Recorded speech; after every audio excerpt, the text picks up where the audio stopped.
قوم لوط جو ایک ایسی برائی میں مبتلا ہوئے جو ان سے پہلے دنیا کی کسی قوم نے نہ کی تھی، ایسی بدکاری جس کی مثال تک تاریخ میں کہیں نہیں ملتی۔ اور اس قوم کا کیا انجام ہوا؟ حضرت لوط علیہ السلام اللہ کے نیک اور برگزیدہ پیغمبر تھے۔ آپ کے والد کا نام ہاران تھا۔ آپ کی پیدائش عراق کے قدیم شہر ار میں ہوئی تھی۔ اس شہر میں حضرت ابراہیم علیہ السلام کا مسکن تھا۔ دراصل لوط علیہ السلام کے والد ہاران بن آزر حضرت ابراہیم علیہ السلام کے سگے بھائی تھے، یعنی حضرت لوط حضرت ابراہیم کے بھتیجے تھے۔ چونکہ حضرت لوط کے والد بچپن ہی میں انتقال کر چکے تھے، اس لیے حضرت ابراہیم علیہ السلام نے حضرت لوط کو بیٹا بنا کر ان کی پرورش کی تھی۔ آپ حضرت ابراہیم علیہ السلام پر سب سے پہلے ایمان لانے والوں میں شامل ہیں۔ آپ حضرت ابراہیم علیہ السلام کے زمانے میں اہل سدوم کی رہنمائی کے لیے نبوت کے منصب پر فائز ہوئے۔ حضرت لوط کو بہت سارے معجزات عطا کیے گئے تھے۔ آپ جس وقت بارش کے لیے دعا کرتے تھے تو آسمان بادلوں سے بھر جاتا اور خوب بارش ہوتی تھی۔ حضرت لوط علیہ السلام جس پتھر پر سر رکھ کر سوتے تھے، اس پتھر پر آپ کے سر کا نشان بن جاتا تھا۔ سدوم وہ علاقہ تھا جہاں لوط علیہ السلام مبعوث فرمائے گئے تھے۔ سدوم کے آس پاس 5 خوبصورت شہر آباد تھے، جن میں ہر ایک کی آبادی 1,00,000 نفوس سے زیادہ تھی۔ یہ علاقے نہایت سرسبز و شاداب اور قدرت کی فیاضی کا منہ بولتا ثبوت تھے۔ یہاں باغات کی کثرت تھی اور لہلہاتے کھیت یہاں کے باشندوں کی ضروریات سے کہیں زیادہ تھے۔ اردن، شام اور اسرائیل کے درمیان بسا ہوا یہ علاقہ نہایت زرخیز تھا۔ طرح طرح کے اناج، پھل اور میوے بکثرت پیدا ہوتے تھے۔ یہی وجہ تھی کہ آس پاس کے علاقوں کے لوگ اپنی معاشی اور غذائی ضروریات کے لیے ان علاقوں کی طرف آتے تھے۔ لیکن یہ بات اہل سدوم کے باشندوں کو بالکل پسند نہیں تھی۔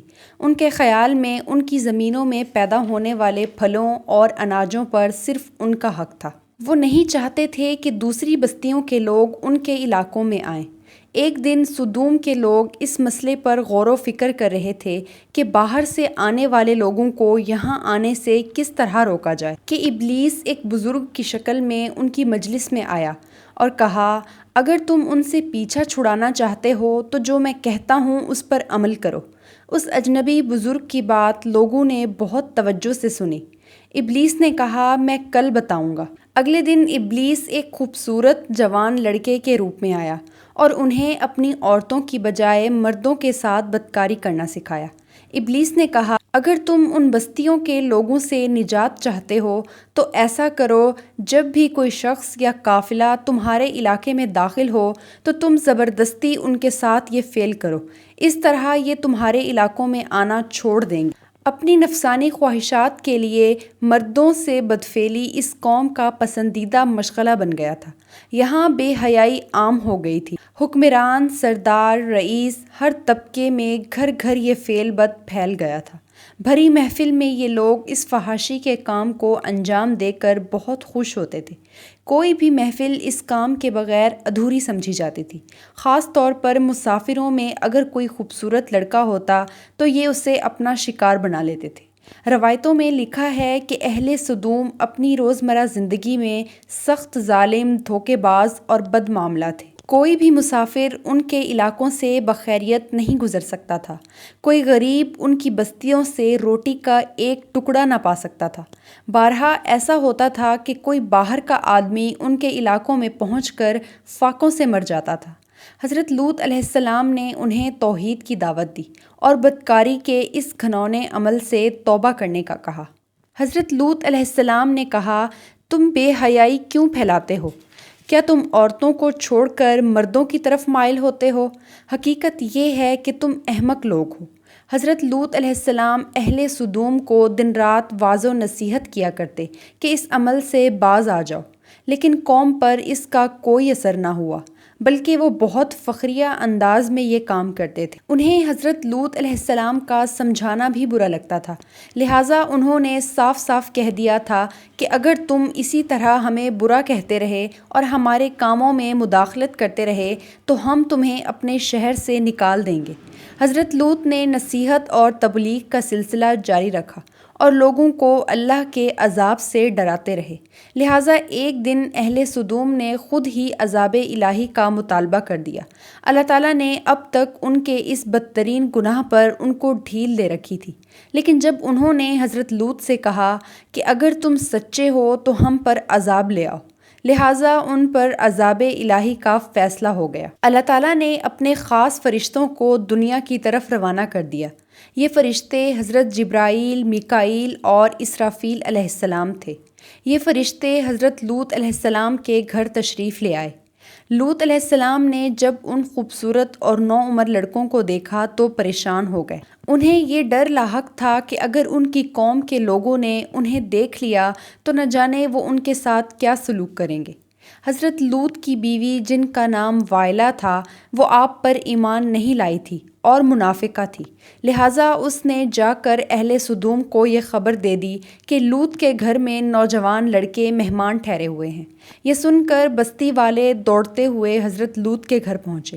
حضرت لوط علیہ السلام نے کہا، اے قوم، یہ جو تمہاری عورتیں ہیں یہ تمہارے لیے حلال اور جائز ہیں۔ اللہ سے ڈرو اور مجھے میرے مہمانوں کے سامنے رسوا نہ کرو۔ کیا تم میں کوئی بھی شائستہ آدمی نہیں ہے؟ حضرت لوط علیہ السلام کی بات سن کر وہ لوگ بولے، تم اچھی طرح جانتے ہو کہ تمہاری بیٹیوں سے ہمیں کوئی حاجت نہیں، اور جو ہماری اصل چاہت ہے اس سے بھی تم بخوبی واقف ہو۔ لوط علیہ السلام نے کہا، اے کاش مجھ میں تمہارے مقابلے کی طاقت ہوتی، یا میں کسی مضبوط قلعے میں پناہ پکڑ سکتا۔ جب حضرت لوط کی قوم ان کی طرف دوڑتی ہوئی آنے لگی تو لوط علیہ السلام نے گھر کے دروازے بند کر دیے اور ان نوجوانوں کو ایک کمرے میں چھپا دیا۔ ان بدکار لوگوں نے آپ کے گھر کا محاصرہ کیا ہوا تھا اور کچھ دیوار پر چڑھنے کی کوشش کر رہے تھے۔ حضرت لوط علیہ السلام اپنے مہمانوں کی عزت کے خیال سے بہت زیادہ گھبرائے ہوئے تھے۔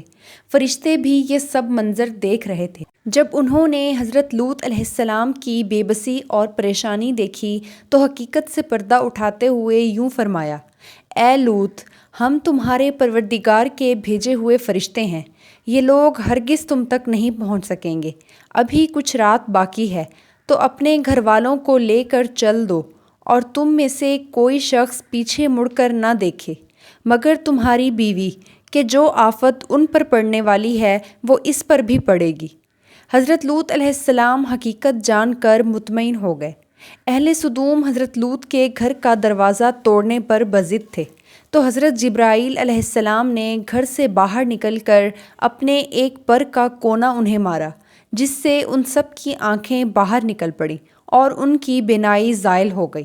یہ خاص عذاب ان لوگوں پر نازل ہوا جو حضرت لوط کے گھر کی طرف بد نیتی سے آئے تھے۔ حضرت لوط علیہ السلام اپنے گھر والوں کے ساتھ رات کو ہی نکل گئے۔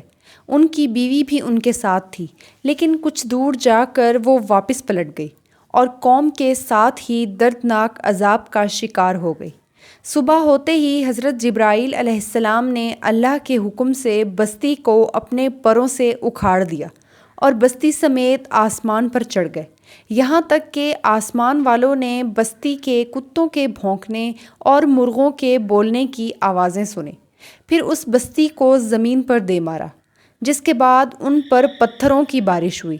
جب یہ پتھر ان کو لگتے تو سر پاش پاش ہو جاتے تھے۔ صبح سویرے ان پر نازل ہونے والا یہ عذاب اشراق تک پوری بستی کو نیست و نابود کر چکا تھا۔ قوم لوط کی ان خوبصورت بستیوں کو اللہ تعالیٰ نے نہایت بدبودار اور سیاہ جھیل میں تبدیل کر دیا، جس کے پانی سے رہتی دنیا تک کوئی فائدہ نہیں اٹھایا جا سکتا۔ سمندر کے اس حصے میں کوئی آبی جاندار زندہ نہیں رہ سکتا، اسی لیے اسے ڈیڈ سی یعنی بحیرہ مردار کہا جاتا ہے، جو اسرائیل اور اردن کے درمیان واقع ہے۔ حضرت ابن عباس رضی اللہ تعالیٰ عنہ سے روایت ہے کہ رسول اللہ صلی اللہ علیہ وسلم نے فرمایا کہ اس شخص پر اللہ پاک کی لعنت ہو جو قوم لوط والا عمل کرے۔